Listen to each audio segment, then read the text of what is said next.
Hello friends, and welcome to Escaping the Mouse with your host, me, Breck Roll. Alright, I got a little bit of an installation project to do today. At the place I work, the company has a little benefit program where employees can recognize other employees, or even managers can recognize employees with little cash gifts. If you've done something that goes above and beyond, you can apply and put in a request to have that person be given a cash reward. Now the cash reward is basically credited to the individual, and then you can trade it in for merchandise or in some case gift cards. And I've used that before. I've gotten a couple cool things in the past. I got a blender about a year and a half ago, and I found out recently that I have about $250 banked up on this. And the way the system is set up, if you don't use it within a certain period of time, you lose it.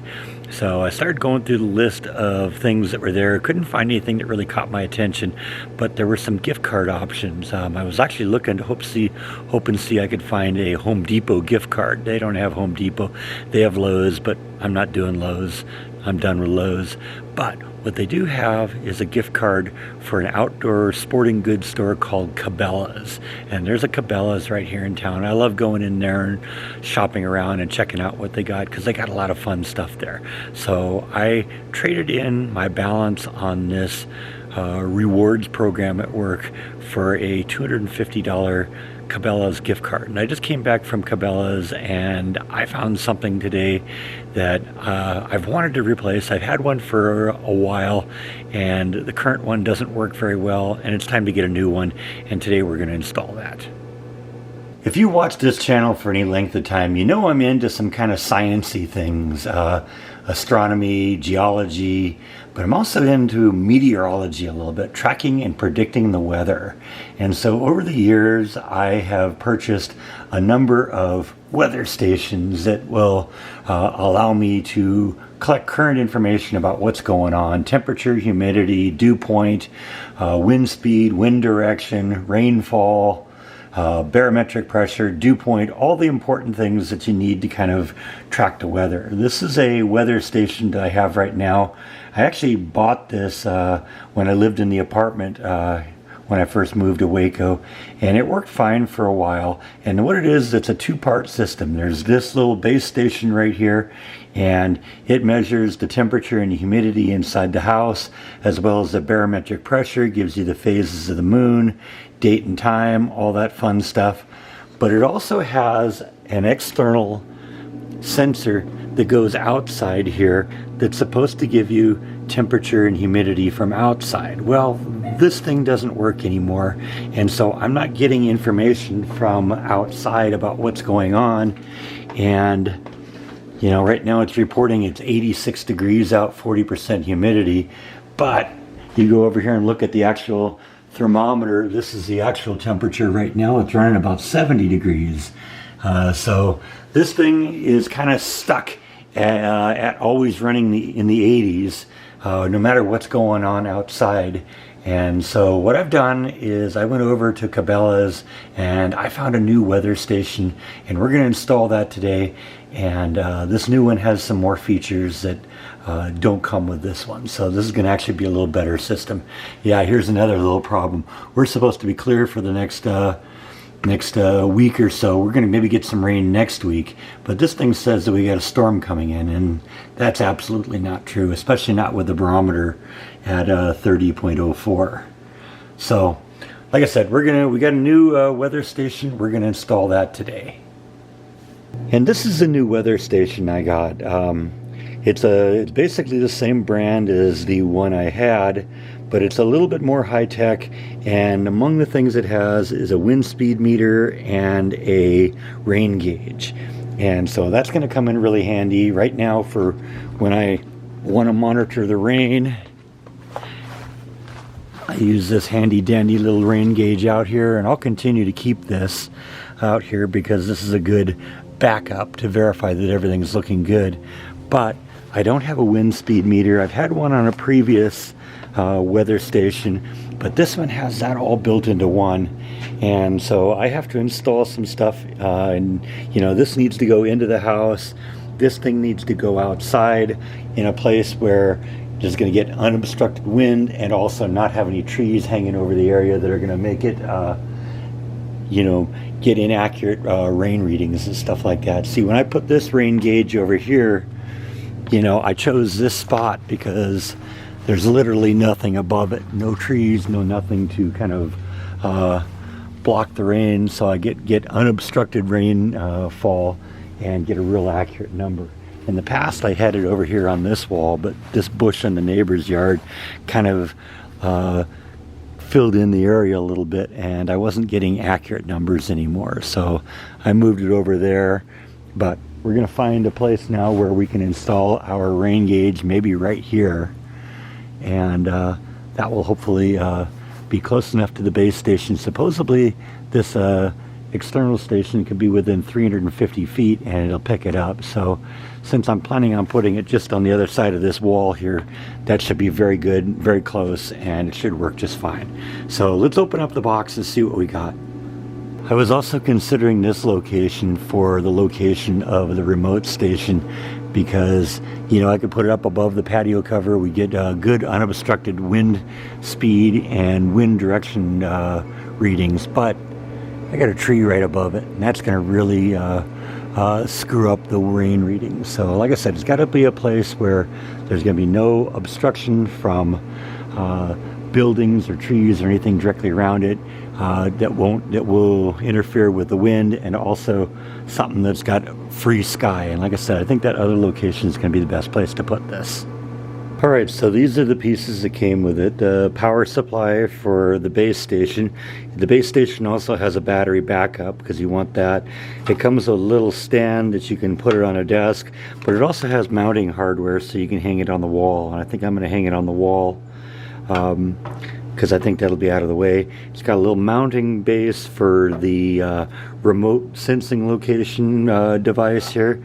And so this is going to get it both sense the wind speed, because this thing will spin when the wind is blowing. This thing will sense the direction, and then the rain is gathered in this little part here. And it's solar powered too, so that it keeps some of the information it needs going all the time, because apparently there's certain things that need to happen in order to keep the thing accurate. But it also has batteries that go into it. So I think the main thing is going to be installing this, and I'm kind of thinking I'm going to put it over here, like I said, here, but I think I'm going to kind of go maybe up higher towards the crest of the roof there to get more unobstructed wind information, wind information, specifically the direction the wind is coming from. Because the further you get down, the more you run the risk of getting obstructed by the trees or buildings around it, and so the higher the better. And since the thing has supposedly a 300-foot range between the base station and the meter, getting it higher is going to be better.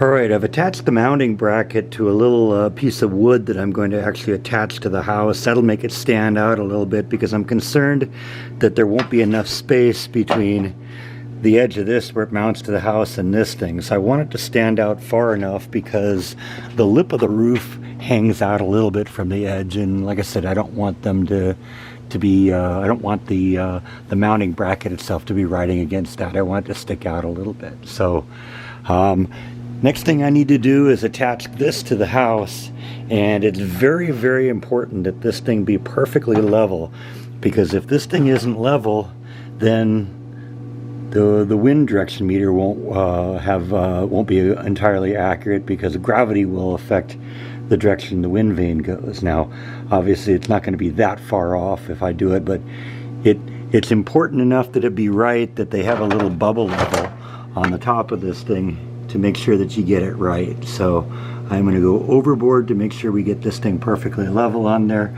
In fact, I've got my own little bubble level, and I'm going to make sure that this thing is perfectly level before we attach it to the house. Alright, that took a little bit more doing than I thought it would, mainly because this piece of siding that I attached to on the house wasn't perfectly level, so I had to tip it in a little bit in order to make it work. I had to get a couple of washers under there as spacers to hold it in place, but now it's level in both axes, both this way, and I can put the the sensor up there now, but I got to get some batteries and put it in it first. So let's get that done. Okay, I got it mounted up on the roof. It's nice and level. As you can see, the little wind meter is spinning. You can see the wind direction meter is also rotating to indicate the direction of the wind. What I got to do now is align it so it's pointing the right direction, because right now that side needs to be pointing to the north. And if it isn't, then it won't be able to tell me which direction the wind is going, because if it's backwards on there, it's going to be saying the wind's coming from the north when really it's coming from the south. So I'm going to get up there with a compass and align it so that it's pointed in exactly the right direction, and then we should get some good information from this. So I've got a little compass on my cell phone, and I couldn't figure out why I got up here and why the thing was wigging out so much, and why I couldn't get it to hold a steady direction, where it seemed to be kind of flipping around all over the place. And then it dawned on me, the thing was jumping every time the little wind meter made a complete rotation. I realized, you know what, that's a little electromagnet in there. And so when you have the electromagnet spinning, it keeps creating a weird magnetic field, which throws the compass off. The second you stop it with your hand, then the compass slows down all right. But the second it starts spinning again, the compass can't get itself all stable. Interesting, huh? I always wondered if that was actually magnetically based in there. Interesting. I guess it is actually a magnet compass. Sometimes they just have sensors that detect proximity to GPS, and they use that to determine. But this actually is a magnetic compass. So very interesting. Very sensitive little device too. And then the rest of this is just hanging this thing up. And once I get it all hung up and plug in, get the cable all strung around and all that fun stuff, it should just automatically sync up. Now, fortunately, it looks like the mounting holes on the back of this are the same as the mounting holes on the old one, so I ought to just be able to use the same screws that were holding the other one. Hopefully the cable's the same length too, because I did kind of a weird little routing thing with these nails here in order to get the cable to go straight down to the outlet on the ground, but we'll see. Yep, everything seemed to come on and connect up properly. Now I think I got to go in and reset the date, because it is definitely not 12:03 on January 1st, and the phase of the moon is wrong too, because we just had a solar eclipse a couple days ago, which means we're just coming off of a new moon, not almost up to a full moon. But see, the phases of the moon, that's all calculated based on the date. So once I get the date calculated and properly entered in there, it should work. But we are getting a wind speed and wind direction. And we got temperature both inside and out. It's calculating dew point. We've got the barometer working. So yeah, I think we're good to go here. I'm going to go in and set the date, and that should be all we have to do.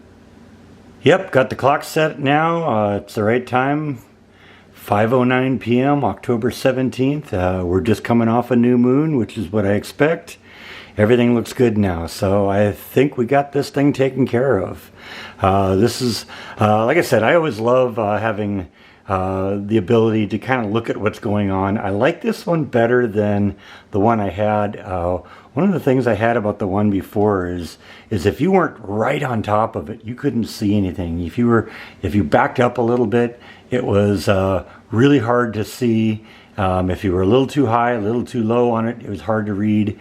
Because some of these liquid crystal displays do some kind of funny things if you get a little bit off axis, if you're not looking at them straight on. So this has a lot more color. It has bigger characters, which means I'm going to be able to see it even if I don't have my glasses on. And it gives me a lot more information. This thing's going to tell me, wind direction and wind speed and rain and all that stuff. I never got that with the old one. I had one in my house in California that did that, but not this one, or not the one before, not the one I had before this. So I'm happy with this one. This one should hopefully last me a while. Last one, like I said, stopped working, and hopefully they won't be the same problem here. But got it hooked up, got it running. It's looking pretty good. So I think that's all that I have for today. So thank you as always for watching, and I'll see you next time on Escaping the Mouse. Good night.